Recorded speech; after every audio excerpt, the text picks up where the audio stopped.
కవితకి ఈ దఫా కోర్టు ఊరటనిస్తుందా అనేటువంటి చూడాలి. ఎందుకు అంటే అసలైనటువంటి కథ ఇక్కడే నడుస్తూ ఉంది. కవిత ఇంతకుముందు ఈడీకి మీద ఏమని కంప్లైంట్ చేసింది, నా మీద విచారించద్దని. ఎందుకు విచారించద్దు అందంటే సాయంత్రం పూట కూడా విచారిస్తున్నారు.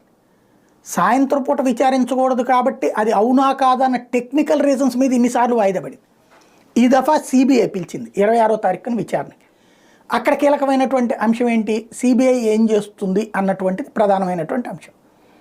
సిబిఐకి వచ్చేటప్పటికి ప్రత్యక్షంగా కావాల్సినటువంటిది ఇట్లాంటి వాటితో అవకాశం ఉండదు. ఇప్పుడు కవిత సిబిఐ నన్ను విచారించనీయకుండా చూడండి అని కోర్టుకు అప్రోచ్ అవ్వాలి. ఒప్పుకుంటుందా? రీజన్ ఏం చెప్పాలి?